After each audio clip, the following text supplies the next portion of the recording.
My knuckles were white on the steering wheel. Seething didn't begin to cover it. Emily should have been home an hour ago.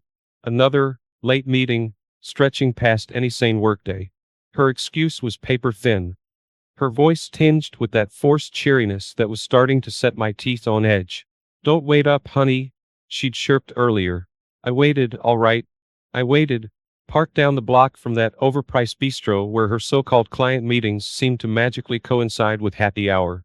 It had taken me way too long to stop making excuses for her, way too long to admit the gnawing dread in the pit of my stomach had some damn good reasons for being there. The bistro door swung open, and there she was, laughing like those hyenas in that Disney movie our son used to love. But she wasn't with a gaggle of stuffy coworkers. It was him, Jason, Mr. Armani's suit and his stupid, perfect hair. I watched his hands slide a little too low on her back as they strolled down the street. Her head thrown back, that snooty laugh echoing in the cold night air. You see, Jason wasn't just some random coworker. He was the guy all the women at parties flocked to, Emily included. The jokes they shared, the looks that lingered just a second too long. I wasn't an idiot. But until now, it was stuff I could brush off, ignore, downplay it in my own head. Seeing them like this, it was a sucker punch. Rage pulsed through me, hot and blinding. Then, as if a switch flipped, an icy calm took over. See, I'm not the confrontational type. Never have been. Shouting matches, slamming doors, that's not me. But that night, something shifted. I wasn't about to let Emily make me a fool. I started the car, pulling out into traffic. No point going home now. That perfect little house she'd spent so much time decorating. The carefully planned dinners. The pretense of a happy marriage. It all felt like a bad joke. My hands clenched around the steering wheel as a crazy kind of plan started forming in my head. If Emily wanted to play games, then fine. Two could play that game. Emily's phone was a grenade in my hands, the pin pulled. I should have thrown the damn thing across the room, but morbid curiosity won out. Her carefully curated world was about to blow up, and I was going to have a front row seat. Dinner will be late, babe. Drinks turned into work stuff, hugs and kisses. The text from Jason was bland enough, but the timing fit perfectly. I forced a weary smile in the mirror as my mind whirred, piecing together the next move. Emily might have been queen bee, but I was about to become the puppet master. Sarah was the perfect pawn. I cornered her over bland lattes, all-concerned husband and furrowed brows. Em seemed stressed lately. I sighed, watching her eyes light up with gossip-fueled glee. Then came the first twist of the knife. You don't think Jason's, stepping out? I saw him at that Winnabar the other week, with someone who definitely wasn't a client. Sarah practically choked on her phone. She was addicted to drama, especially Emily's. Planting that seed had been ridiculously easy. Now it was time to sit back and enjoy the show. The change in Emily was fast and ugly. The manic laughter, the forced smiles, they were gone. Instead, I got suspicion, frantic phone calls. The way she traced my every move with those eyes. She thought she was the hunter, the one calling the shots. But I flicked the script. She was the prey, and I was enjoying the chase a bit too much. Sleep became this weird luxury I didn't have. When I wasn't playing the doting husband, my mind raced. Jason was at the gym yesterday. Weird, he mentioned a shoulder injury.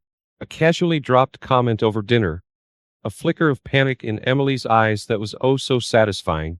Took a little less than 2 weeks for it all to implode. The whispers, the looks, Emily's pride turning to brittle desperation. I'd painted her into a corner with her own damn lies. Liar. The word cracked through the air. Emily's face blotchy with mascara and rage. We were finally facing the elephant in the room. The monster that had been festering under our picture-perfect marriage. My careful mask of injured innocence slicked just enough, replaced by a sliver of grim satisfaction. You see, I'd been waiting for this fight. I'd orchestrated every damn second of it. For too long, I'd let her call the shots, snipe from the sidelines while I swallowed my pride. But now the playing field was level and it was brutal. Every lie, every meet-up with Jason, everything she thought she'd carefully hidden, I poured it all out. Watching her crumble, the realization dawning in those wide, panicked eyes. Damn, I won't pretend it didn't feel good. The house became a battlefield. Smashed plates, overturned furniture, and her designer heels kicked across the room. I matched her scream for scream, the words ripping out of me. I was a tornado of fury and hurt. Finally, silence. It hung heavy in the air, broken only by her ragged sobs. I'd stripped Emily bare, the queen bee with no crown, her hive of loyal followers scattered to the wind. The taste of victory was bitter in my mouth. For a moment, I almost felt sorry for her. Almost. Then came the choice. It would have been easier to slam the door, to leave her with the wreckage of our marriage. But that's not who I am, and it wouldn't erase the pain. Fix this, I said coldly. We fix this together or you walk away. Your call. The ball was, quite literally, thrown into her court. I retreated to the guest bedroom, locking the door behind me. The silence on my side was even more deafening. I lay awake, staring at the ceiling, wondering why the hell I didn't feel better. The next morning, I emerged like a soldier surveying a bombed-out wasteland. Broken dishes littered the kitchen floor, a stark reminder of the fight. Emily was gone, probably holed up with whatever remnant of her clique would still talk to her. Our house, once a gleaming symbol of our success, felt cold and hollow. Emily's manic energy was replaced by chilling silence. We moved past each other like ghosts, avoiding eye contact, the unspoken accusations hanging in the air. The whispers reached me before the official news. A sideways look at the grocery store, hushed conversations at our son's soccer practice that fell silent when I approached. It wasn't the affair itself that got the tongues wagging, it was my twist of the knife. The way I'd used Emily's own tactics against her. Small-town gossip was a vicious beast, and I was now its latest target. The worst part was seeing the confusion in our son's eyes.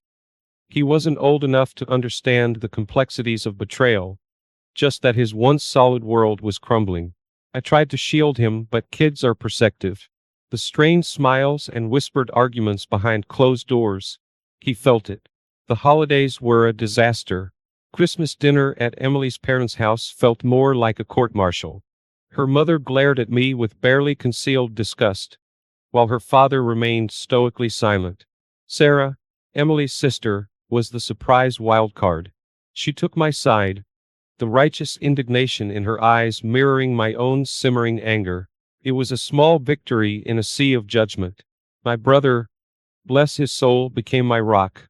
He dragged me out for beers, forced me to watch mindless sports, anything to stop me from spiraling into self-pity.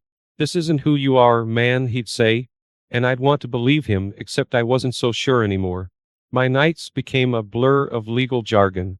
The divorce lawyer, with his slick suits and dispassionate smile, was my new confidant.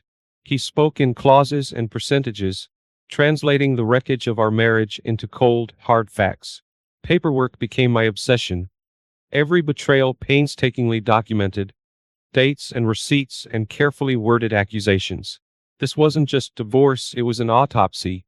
Emily tried, in her own weak way. Tearful apologies whispered after our son was asleep, desperate promises that things could change. But my heart had turned to stone. I'd seen the monster lurking under her polished facade, and no amount of pretty words would erase that. Spotting Jason in the cereal aisle felt like a twisted victory lap. He looked haggard, eyes haunted, Mr. Hotshot, reduced to darting, nervous glances and a hurried retreat to the frozen food section. Maybe he was feeling the heat, maybe he and Emily were done. I didn't care enough to find out. Then Sarah's world blew up too. Her husband, always quiet and seemingly tolerant of her meddling ways, had finally had enough. Gossip turned vicious. There were whispers of an affair, of years hidden behind her judgmental eyes. It was ugly, messy, and I felt a small flicker of satisfaction. Karma, maybe, or maybe it was just that misery loved company. Finally, the summons came. Courtroom dates, deadlines, the legal system grinding our lives into a fine paste. I steeled myself, practiced the cold, emotionless demeanor the lawyer suggested. But walking into that courtroom was like stepping into a minefield. Emily, dressed in severe black like she was mourning our marriage, shot me a venomous look. The mediator droned on, dissecting our life together with clinical precision. Assets, custody, the ruins of what we built spread out for all to see. Each lie confirmed, each promise broken. It was brutal. I didn't feel triumphant. I just felt empty. And even though I'd meticulously plotted every step, it didn't make any of it hurt less. The divorce decree was like a death certificate for a life that was already over. The judge's board droned. The legalese I barely understood, translated in my head to one simple phrase: it's done. The house, once a symbol of our supposed success, sold in a blur of paperwork and curt real estate agent meetings. I couldn't face packing up the ruins of our old life, hired movers to strip the place bare. Seeing our wedding photo tossed unceremoniously into a box, the delicate frame cracking, was a fitting image of how easily it had all fallen apart. My new apartment was functional, not a home. Cheap furniture, bare walls, a mattress on the floor. Every bleak surface screamed bachelor pad, but it mirrored my mindset at the time. Stripped down, starting over from zero. Emily's texts arrived erratically, sometimes desperate apologies, other times angry rants blaming me for everything. I mostly ignored them, but a few times, in the quiet of the night, the guilt gnawed at me. Work was a godsend. I threw myself into projects, taking on extra hours, the exhaustion a dulling ache rather than a sharp sting of loneliness. Structure was my shield against the emotional chaos raging inside me. Then came the evening I cracked. Staring at takeout containers and another late night at the office, something inside me snapped. I called my brother. "I need a beer," I croaked out, the words catching in my throat. It wasn't the alcohol I craved. It was simply not being alone. We didn't solve anything that night, just nursed bottles and talked in circles. He brought up therapy. I scoffed, insisted I was fine. But later, alone in my empty, echoing apartment, I scrolled through names, my finger hovering over the book appointment button. It felt like defeat, like admitting I wasn't the strong, silent type who handled his own crap. It also felt like a lifeline, however thin. Dr. Evans had the bland, calming energy of a kindergarten teacher and the unnerving focus of a hawk. Turns out, bearing your soul to a complete stranger is every bit as awkward and painful as you'd expect. Those first therapy sessions were a blur of mumbled half-truths and forced smiles. But then, like a crack in a carefully constructed dam, the words started to flow. Rage, hurt, and the bitterness I'd swallowed for years spilled out of me. I confessed the sleepless nights, the fantasies of a grand confrontation I knew I'd never have. Dr. Evans didn't judge, just listened, occasionally prompting me to dig deeper. It was like lancing a festering wound, ugly, messy, but a strange sort of relief came with it. Co-parenting was its own special kind of hell. Each handover of our son felt like a tense hostage exchange, full of stilted pleasantries and thinly veiled hostility. One time, amidst the chaos of schedules and forgotten lunchboxes, Emily's composure cracked. "We're ruining his life," she whispered, the desperation in her eyes mirroring my own. It was a fleeting moment, gone just as quickly, but it rattled me. Nights were the worst. Sleep became this cruel game of what-ifs. What if I'd confronted her sooner? What if I'd fought harder? Or what if I'd simply walked away the first time I felt that gnawing doubt? Every path led to the same conclusion: a broken marriage and a future as uncertain as the dawn. News of Emily's downgrade at work reached my ears through the twisted grapevine of our small town. A petty part of me felt vindicated. Her high-powered career, fueled by her need to be admired, had come crashing down alongside her perfect life image. Then I saw her at a coffee shop of all places. No fancy suit, no meticulously applied makeup. Her hair had lost its salon sheen. There were shadows under her eyes. A flicker of vulnerability, the kind I'd rarely seen. For a crazy moment, an echo of the girl I fell in love with years ago. Not the bitter, resentful woman she'd become. It took everything in me not to walk over to offer a simple, "You okay?" But I didn't. Some wounds couldn't be fixed with a kind word. Our son's letter hit me like a physical blow. The shaky handwriting, the misspelled pleas for us to please stop fighting. It was a brutal reminder that this wasn't just about us anymore. Shame twisted in my gut. All my anger, all the petty games, and he was the one paying the price. The coffee with Emily wasn't my idea. Our son had orchestrated it, with the innocent bluntness only kids possess. It was stiff, filled with too many silences, but we managed a few basic exchanges about school drop-offs and upcoming doctor's appointments. It wasn't a reconciliation, but it was a start. Then there was the moment. Came out of nowhere. An old, dumb joke we had. The kind so ridiculously stupid that I'd forgotten it altogether. Emily mumbled it under her breath, and for just a second we both laughed. Genuine laughter.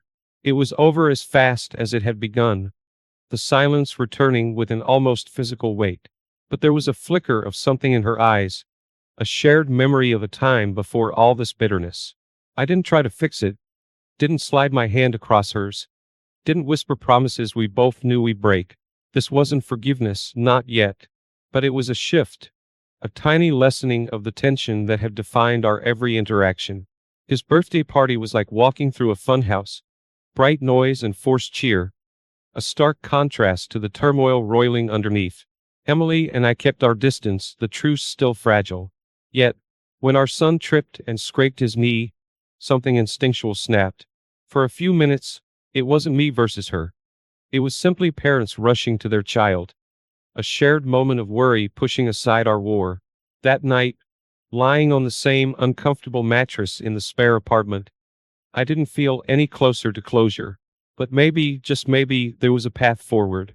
Not backwards, not to the way things were, but a way we could exist in the same space for the sake of the little boy who'd sent a desperate and heartfelt plea for peace. A year.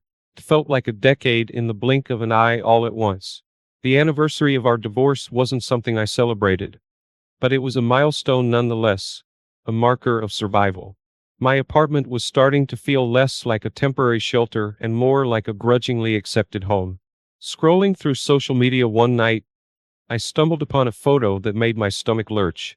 It was Jason and Sarah, stiff and posed at some generic work function. They both looked thinner, the smiles gone from their eyes. They were a miserable mirror image of Emily and me not too long ago. I won't lie, a wave of dark satisfaction washed over me. Revenge is a dish best served cold, as they say. Then came the gut punch. My sister, with her uncanny ability to send photos I didn't want but needed to see, texted a snap of Emily and our son. But they weren't alone. A man, casually dressed, tousled hair, stood with them, his arm casually around Emily's shoulders. They were smiling, all three of them, with a genuine ease that stung. Twisting the knife, Emily's text arrived late that night. Thank you. Just those two words, no explanation, no context. But I knew this was her way of acknowledging that our son was happier, that the ceasefire we'd crafted was working. It wasn't the grand apology I'd imagined in those rage-fueled early days, but it was something. Running into Sarah at the bookstore Wasieroad, we made eye contact, then both awkwardly pretended to be fascinated by the true crime section. The stilted exchange of, "How are you?" and "We're doing okay." It wasn't friendly, but the simmering hatred of a year ago had mellowed into a sort of neutral disinterest. The hearing was surprisingly amicable for something that involved lawyers and our broken lives. Emily and I sat on the same side of the courtroom, making adjustments to our son's schedule. We spoke in clicked sentences, functional and focused solely on his needs, not our past wreckage. It was a victory, I supposed, but a victory that left me with an odd hollowness. Walking out of court, I saw Emily with the man from the photo, a real smile playing on her lips. I turned away, a surge of something, envy, regret, maybe a little relief, rising and falling within me. Closure wasn't a light bulb moment, it seemed. It was a, "Don't come to the wedding, Dad, please, I'm begging you. If you come, I'll cut ties with you as a father." Rejected from attending my daughter Emily's wedding, I felt deeply hurt. Emily's harsh words keep echoing in my head. I've been betrayed by my family again. My name is Jack, 44 years old. My wife's name was Jennifer. She would have been 42 if she were still alive. It's not that she died or anything. She went missing 10 years ago, so I just say if she were alive when I mention her. Jennifer and I had one daughter, Emily, now 20 years old. After graduating from high school, she moved out to live on her own. Jennifer disappeared when Emily was in fourth grade. She left without leaving a single note. I thought she might have gotten involved in some incident and reported her missing to the police. But there's been no word at all. At first, Emily was deeply saddened by her mother's absence. But one day, she seemed to have come to terms with it. "Dad, even without Mom, let's do our best together," she said. Her brave words made me, a father, burst into tears. I only told my parents in the countryside that Jennifer was gone. My father was silent, and my mother was exasperated, saying, "See, I told you so." There was a reason why my parents were so cold to me in my despair. My hometown is in rural Nebraska. We're farmers there, known locally as a wealthy family. I met Jennifer while attending a university in New York and fell deeply in love with her, dropping out to marry her. Luckily, I got a job in New York, and once things looked stable for Jennifer and me, we went to my hometown to formally register our marriage. When my father saw Jennifer, he didn't say a word and went back inside, while my mother looked at us with an indescribable expression. "Dad, that's rude to Jennifer." "Mom, you think so too, right?" When Jennifer wasn't around, and I was alone with Mom, I mentioned about Jennifer, but she opposed the marriage. "Jack, don't marry that girl. She's not the right one for you. Jennifer will betray you, you'll just get hurt." Angry at their groundless accusations, I returned to New York with Jennifer and registered our marriage. It was almost like call eloping. When we visited my parents, Jennifer was already pregnant with Emily, making it a shotgun wedding. In hindsight, my parents couldn't have been happy about me dropping out of university and having a shotgun wedding with a woman they didn't know. But Jennifer and I, driven by youth, were happy. Emily was born safely, and even though we lived modestly as a family of three. With my salary alone insufficient, Jennifer also started working part-time. Initially, she worked day shifts, but then she started working as a hostess in a bar for better pay. Already beautiful, Jennifer became even more glamorous and appealing to men after becoming a night worker. I resented this change but blamed my poor earnings and worked hard at my job. Emily, growing up and attending kindergarten and then elementary school, seemed to realize our family was different. Still, I desperately wanted to protect our three-person family. Feeling betrayed by my parents who opposed our marriage, I couldn't let go of that resentment. Then Jennifer disappeared. After she was gone, I did everything to raise Emily on my own. I couldn't leave young Emily alone, so I avoided overtime and working on holidays as much as possible. The company sympathized with me, but they weren't a charity. Unable to comply with the company's demands, they eventually suggested I resign voluntarily. As a 34-year-old single father, I couldn't afford to leave my job. Who would hire a middle-aged man with a child? Despite my resistance, I was laid off under the guise of downsizing. This feels just like a movie I saw on TV a long time ago. Sitting in the park during the day, opening a can of beer, I grumbled to myself. The movie, starring Dustin Hoffman, was about a man whose wife left him, raising their child alone, and then losing his job. The ending, if I remember correctly, was it that the wife who ran away remarried, taking the son away from the protagonist. Shaking off these unpleasant thoughts, I started looking for a job again. Despite being laid off, as the saying goes, when one door closes, another opens, and I found a new job 2 months later. It was a smaller company with a lower salary, but it was better than being unemployed, so I endured, working every day even though I was often yelled at by my younger colleagues. Back when Jennifer was around, she made good money as a hostess, allowing Emily to live quite lavishly, but after she started living with me, we had to live frugally. Becoming poor and being teased about it at school, Emily began to rebel against me. "Dad, why are we so poor? It's embarrassing. I don't even want to go to school." I comforted and persuaded Emily, who was in tears, to go to school somehow. But one day, after seeing how tired I was from work and yet still trying hard, Emily stopped rebelling against me. "Let's do our best, even without Mom." Her bright attitude was a saving grace for me. The neighbors, perhaps feeling sympathetic towards a father and daughter living alone, took care of us in various ways. Whether it was dinner or clothes for Emily, some people were kind enough to help. One of them was a woman named Ashley, who lived in the same apartment. She was the same age as me, 34, single, and worked at a government office. By a strange twist of fate, her father was from Nebraska just like me, and he was a senior in middle school to my father. It's really strange. Such a coincidence in this big city of New York.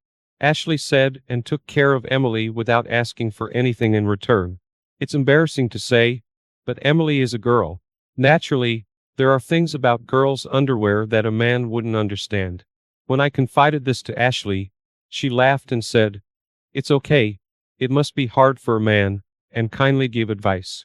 What surprised me the most was when Ashley mentioned that they went shopping for Emily's bra. I was so surprised I asked Ashley, "Has Emily grown up that much?" And she casually replied, "Yes. The growth of a girl is fast, Jack. You might become a grandfather before you know it." Ashley laughed as she said this, and I jokingly replied, "Please don't scare me like that." I truly believed Emily was growing up bright and honest. But there was one time when Emily really shocked me. It was when she was in middle school. We were barely making ends meet, and I was struggling to gather enough money for Emily's school trip, considering pawning the wedding ring I had with Jennifer. When I was deep in thought, Emily came up and asked me what was wrong. Not wanting to burden Emily with unnecessary worries, I simply told her that I was considering pawning our wedding ring. I thought she would object, but her response was unexpected. "Why not pawn it?" Shocked, I explained it was a memento of her mother and me, and Emily picked up the ring and asked, "What is this, Dad?" I said it was a ring filled with memories of her mother, and Emily replied, "No, it's just an object. Objects can all be turned into money." Her harsh view left me speechless, and realizing my reaction, she smiled and said, "You're right. It's a ring filled with memories of Mom, so we should treasure it." Emily's smile reminded me of Jennifer's. When Emily started high school, she expressed a desire to get a part-time job. Apparently, she wanted to help with our household finances. As her father, I wanted Emily to focus on her studies and extracurricular activities. I never imagined asking my daughter, in the prime of her youth, to help support our family financially.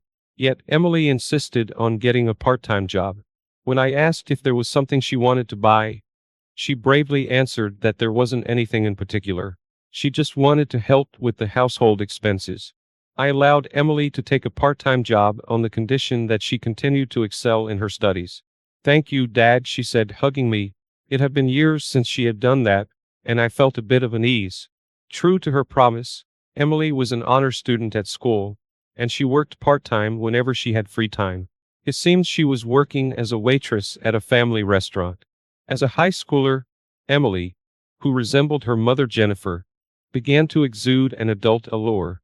She learned to apply makeup and slowly started dressing more flamboyantly, which led me to express my concerns. I was worried because it reminded me of how Jennifer gradually transformed into a nighttime entertainer. Emily listened to me and stopped wearing heavy makeup and flashy fashion, which relieved me, but I still had some doubts.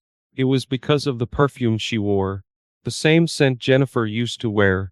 I wondered if she was changing her clothes and doing her makeup outside the house. Even if she changed before coming home, the perfume scent would linger.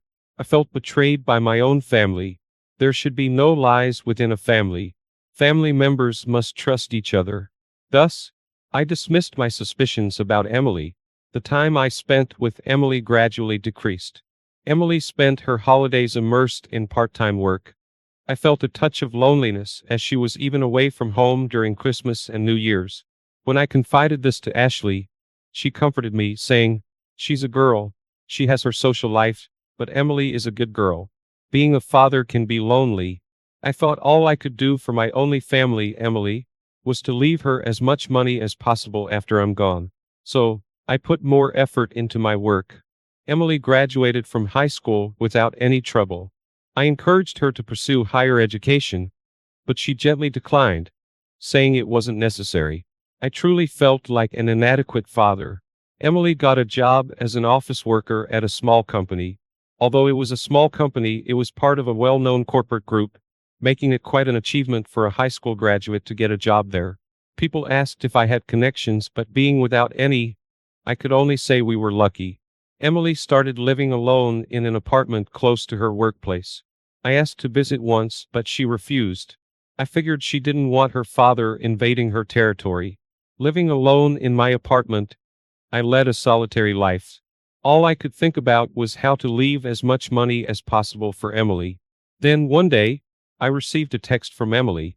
She had found someone she loved and was going to get married. That was all it said. Shocked, I called her, and she confirmed what was in the text. I bombarded her with questions. What kind of man is he? I'd like to meet him. What about the wedding? Her answers were evasive. He's a good person. So don't worry. The wedding will be simple. You don't need to come. I insisted, but the groom's family will be there. Right? They might find it strange if I'm not there. I should attend the wedding. To this, Emily started to get irritated. Anyway, Dad, don't come to the wedding. I'm begging you. If you do, I'll cut ties with you as a parent and child. Emily said that and hung up the phone. I was confused but had no choice but to accept it. Noticing my dejected state, Ashley, aware of my distress, urged me to talk about it. Unable to do so, the day of the wedding arrived. Despite being told not to attend, I still wanted to sneak a glimpse of Emily's groom. So I secretly made my way to the wedding venue. I learned of the venue due to a mix-up, receiving a call from the venue staff.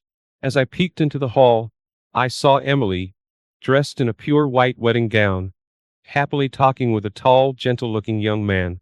That must be the man who would become Emily's husband. He seemed sincere and trustworthy. I felt relieved. Suddenly, Emily turned and beckoned someone. A man and woman of the same age as me appeared.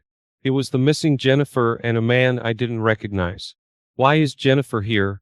Who is the man beside her? And why is Emily behaving as if it's normal for Jennifer to be here? Questions flooded my mind. Hiding behind a pillar, I strained my ears and heard Emily's voice. This is my mom and this is my dad. Look, she is beautiful, isn't she? Yeah, I am surprised. Your mom? Sure. But what does your dad do? My dad? He works for a major corporation, an elite just like you. A major corporation elite? I was toiling away in a small, nameless company.